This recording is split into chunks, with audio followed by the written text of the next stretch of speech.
아니, 하나도 안 웃기는데. Halo guys, balik lagi ke channelnya Mimin. Gimana kabar teman-teman semua? Semoga baik-baik aja ya. Oke, di video kali ini mari kita lanjutkan review dari drama Love Scout yang makin seru tentunya. Bagaimana kelanjutannya? Ini dia, by Mimin. Oke, kita flashback dulu ke kejadian 5 tahun yang lalu, dimana pada waktu itu Kang Ji-Yoon masih satu kantor dengan Kim Hye-jin. Hari itu adalah awal mula mereka berdua mulai berseteru, dimana Ji-Yoon itu nggak setuju bahwa mereka kan memang lagi ditipu nih sama sebuah perusahaan yang merupakan partner mereka. Kang Ji-Yoon hanya nggak mau menyembunyikan fakta dari perusahaan yang merupakan partner mereka itu kepada orang yang mereka rekrut. Tapi ternyata dia tidak satu tujuan dengan Kim Hye-jin, sehingga CEO mereka Pak Lee harus menanggung semuanya hingga dia dikabarkan sama Pak Pol bahwa dia itu mengakhiri hidupnya. Ada sedikit penyesalan di dirinya Kang Ji-Yoon, dan sejak saat itulah Kim Hye-jin ini menuduh Ji-Yoon lah yang menjadi penyebab CEO mereka mengakhiri hidupnya. Padahal Ji-Yoon maksudnya bukan seperti itu, dia hanya ingin mengungkapkan kebenaran.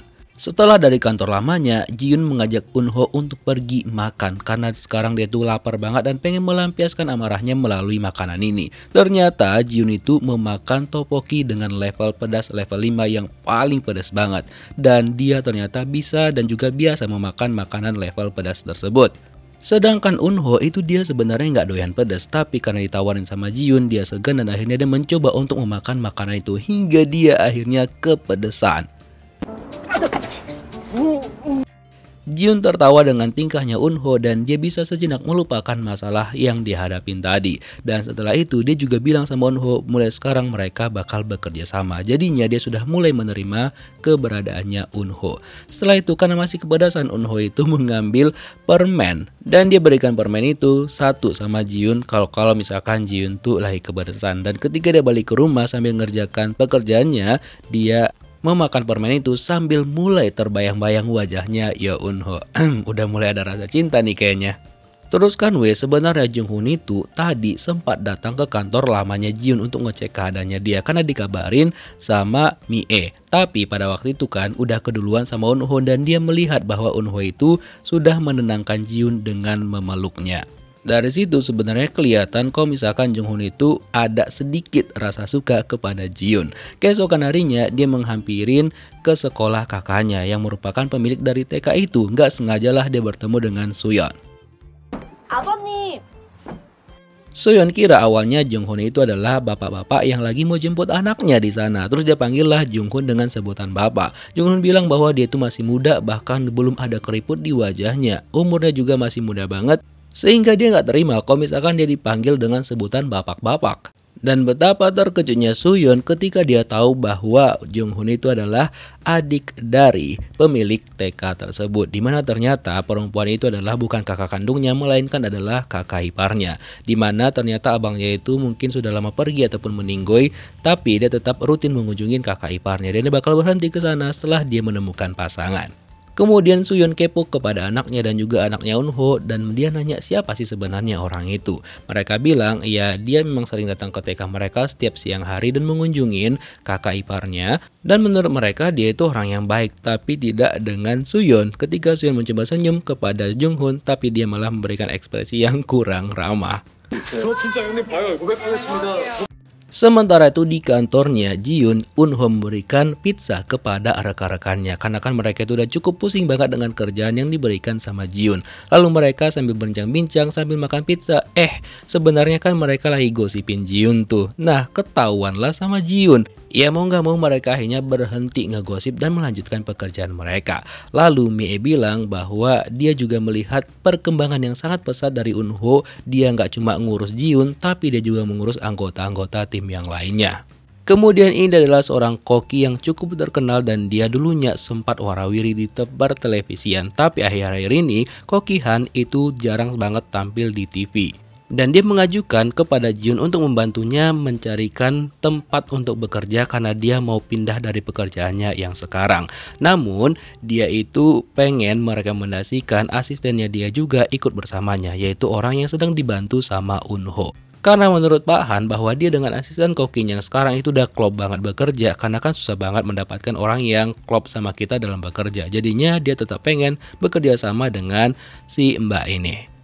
Setelah mendapatkan informasinya, Ji-Yoon berniat untuk segera balik ke kantornya untuk berdiskusi dengan rekan-rekannya. Tapi lagi dan lagi dia salah masuk mobil. Untung sekarang ada Eun-ho. Akhirnya dia nggak malu lagi, ya kan? Dan ketika masuk ke mobil, dia langsung baper nih. Dan juga deg-deg ketika dia mengingat tadi pas salah masuk mobil, tangannya dipegang sama Eun-ho. Setelah itu Ji-Yoon mampir ke toko buku tempat temennya, yang ternyata di sana ada anaknya Eun-ho lagi nyari-nyari buku juga. Nah, ternyata dia sama anak Eun-ho itu mau ngebaca buku yang sama. Cuma Ji-Yoon bilang, ya buku yang mau dibaca sama Byul itu bukan buku untuk anak-anak. Yang awalnya Byul kira itu adalah buku bergambar biasa, tapi Ji-Yoon bilang bahwa pokoknya dia nggak boleh baca buku itu. Namun sebelum pergi, tiba-tiba Ji-Yoon kasih bukunya dan bilang sama Byul, ya udah kamu baca aja kalau bisa. Lalu kebetulan kan So-yeon ada di sana dan menjelaskan sama Byul bahwa buku itu adalah buku bergambar khusus orang dewasa yang nggak boleh dibaca sama anak-anak. Nah karena itulah Byul bertekad harus bisa ngebaca karena dia kayak malu banget dengan Ji-Yoon. Terus kan pas Eun-ho lagi kerja, tiba-tiba aja dia ngelihat ke arahnya Jung-hoon di ruangannya. Jung-hoon tuh memperhatikan dia dengan wajah yang cukup menyeramkan. Lalu dia hampirin Jung-hoon dan dia nanya apakah ada hal yang mau dibicarakan. Ternyata Jung-hoon itu tertarik dengan wangi parfumnya Eun-ho. Agak lain. Malamnya setelah semua orang pulang, seperti biasa Eun-ho itu meletakkan laporannya di mejanya Ji-Yoon. Tapi dia lihat ruangan Ji-Yoon tuh kayak berantakan lagi, sehingga dia memutuskan untuk merapikan ruangan itu. Dan ketika Ji-Yoon pulang, seperti biasa dia melemparkan tasnya, tapi ternyata udah ada tampungan yang dibuat sama Eun-ho. Heranlah Ji-Yoon. Dan dia juga lihat ke sekeliling ruangannya itu udah rapi banget, semuanya ditata sebagus itu dan sedetail itu sama Eun-ho. Seneng banget lah dia. Ditambah lagi Eun-ho juga memberikan bunga lavender di ujung ruangannya Ji-Yoon agar Ji-Yoon gak stres lagi. Oh iya, mengenai kliennya Ji-Yoon, si Koki Han bersama dengan asisten kokinya dia itu terkait rumor bahwa mereka berdua itu ada hubungan spesial. Nah, mereka memang sama-sama belum menikah, tapi ketika dikepoin sama anggota-anggotanya Ji-Yoon, bener adanya gosip-gosip itu di kantor mereka, bahwa mereka berdua itu deket banget. Dan sebenarnya kan, si asisten koki ini bukan berasal dari universitas yang bagus, tapi kok tiba-tiba dia jadi asisten koki sehingga yang lainnya itu nggak terima dengan datangnya tiba-tiba asisten koki dan juga cukup dekat dengan Koki Han. Sehingga Jin mengambil keputusan bahwa kayaknya dia hanya memindahkan Koki Han saja tanpa memindahkan juga si asisten kokinya. Lalu Eun-ho memiliki pendapat bahwa bagaimana kalau misalkan mereka menanyakan hal ini juga kepada yang bersangkutan. Setelah itu mereka tanyalah kepada kedua orang itu dan mereka berdua mengaku bahwa mereka itu tidak memiliki hubungan seperti yang digosipkan. Mereka hanya sekedar senior dan juga junior saja, kepala koki dan juga asisten koki aja, nggak lebih dari itu. Dan setelah mereka mendapatkan pendapat dari kedua orang itu, Ji-Yoon dan juga Eun-ho berpamitan mau pulang. Dan ketika itulah Jin melihat bahwa kayaknya ada masalah dengan tangannya Koki Han. Nah setelah mereka selidikin, ternyata Eun-ho mengatakan bahwa memang Koki Han itu sempat melakukan operasi kepada tangannya yang cedera. Dan sejak saat itulah dia mengambil asisten Koki untuk bekerja dengan dia. Lalu dikonfirmasi sama Ji-Yoon keesokan harinya dan dibenarkan oleh Koki Han tentang hal tersebut. Tapi dia bilang bahwa dia nggak mau bahwa ketika tangannya seperti itu, dia karirnya harus terhenti. Dia bilang bahwa dia sekarang udah baik-baik aja, hanya kadang-kadang aja kambuh tangannya. Dia juga tetap kekeh bahwa pengen asisten kokinya yang sekarang itu tetap pindah sama dia bareng-bareng. Lalu dilihat lagi sama Ji-Yoon profil dari asisten kokinya bahwa si asisten koki itu bukan gak berbakat. Walaupun dia gak berasal dari universitas yang bagus, dia hanya agak ketutup kemampuannya karena dia belum percaya diri. Lalu dia ajak Eun-ho untuk ngopi berdua dan mereka membicarakan bahwa apa keputusan bakal diambil sama Ji-Yoon. Dia bilang ya mau gak mau dia harus bilang sama klien mereka karena dia gak mau berbohong.